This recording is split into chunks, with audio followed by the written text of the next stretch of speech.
కలకలాడుతుందని చెప్పేసి ఖచ్చితంగా ఘంటాపదంగా చెప్తాం. రైట్, చిన్నప్పటి గారు మాట్లాడదాం. శరత్ చౌదరి గారు జాయిన్ అయ్యారు టీడీపీ నుండి. శరత్ చౌదరి గారు నమస్కారం అండి.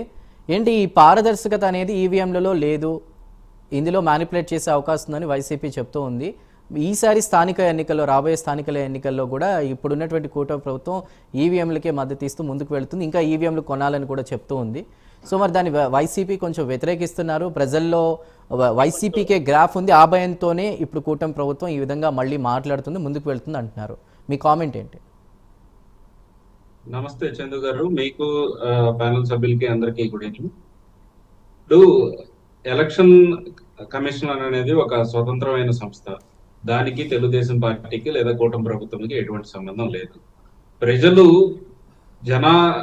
జనాభా లెక్కలు పెరిగే కొంది ఇంతమంది పెరుగుతున్నారు కాబట్టి, ఈ పలానా ఇయర్ కి ఇంతమంది అడిషనల్ ఓటర్స్ జాయిన్ అయ్యారు కాబట్టి మీరు ఈవీఎంలు రెడీ చేసుకోండి అని చెప్పి అక్కడ ఉన్న వార్డు సచివాలయం దగ్గర నుంచి ప్రతి ఒక్కరు ఒక రిపోర్ట్ పంపిస్తారు.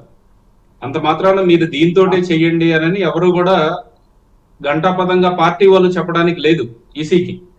ఇంకొకటి ఏంటంటే, మొన్న పులివెందుల్లో ఎలక్షన్స్ ఈవీఎంలతో జరగలేదు కదండి, మరి అక్కడ ఎందుకు ఓడిపోయారు?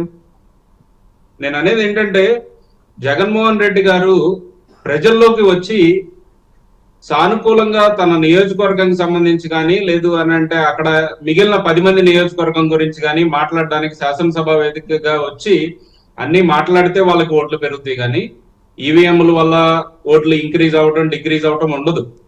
ప్రజల్లో ఉన్న భావనల వల్ల ఓట్లు పెరుగుతాయి లేదా తగ్గుతాయి.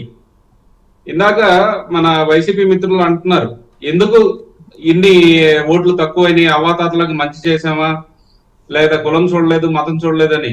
ఎక్కడ చూడలేదండి మీరు? కులం చూడలేదు మతం చూడలేదు అని అనేది అదొక రాంగ్ కాన్సెప్ట్. మీరు కులమే చూశారు. వాలంటీర్లు అన్నారు, ఎవరికి ఇచ్చారు? మొత్తం వైఎస్ఆర్సీపీ వాళ్ళకి ఇచ్చారు. 96% వైఎస్ఆర్సీపీ వాళ్ళకే ఇచ్చాము అని చెప్పి ఎన్ని మీటింగుల్లో బహిరంగంగా ఆ మాట మాట్లాడారు అనేది అందరికీ తెలుసు. అదే విధంగా లిక్కర్ స్కామ్ తీసుకున్నాం. ప్రతి లిక్కర్ షాప్ లో ఉన్న వాళ్ళు ఎవరండి? మిథున్ రెడ్డి గారి అవుట్ సోర్సింగ్ ఎంప్లాయీస్. అమ్మఒడి అనేది తీసుకోండి, లేదు అని అంటే ఇక్కడ ఫైబర్ నెట్ అనేది తీసుకోండి. ఫైబర్ నెట్ లో ఎంతమంది ఎంప్లాయీస్? 1200 మంది ఎంప్లాయీస్ ని తీసుకొచ్చి ఆ 1200 మంది ఎవరు నిజంగా పనిచేసిన వాళ్ళేనా?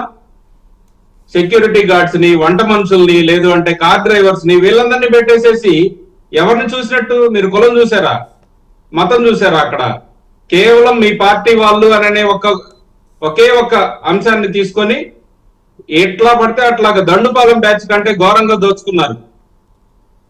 అర్థమైందండి? సో ఆ పరిస్థితుల్లో ప్రజలు చీత్కరించుకున్నారు, అరే బాబు వీళ్ళు ఎక్కడ చూసినా దండుకోవటమే జరుగుతుంది, ఏ ప్రాజెక్టు ఒక్కటి కట్టలేదు. ఒక్క ప్రాజెక్ట్ కట్టించి చూపించండి. సినిమా సెట్టింగ్ లేసి కుప్పానికి నీళ్లు తీసుకెళ్తారా? పక్కన రోజు వాళ్ళు 2 కట్టలేదని చెప్పి గేట్ తీసుకెళ్లిపోతారా?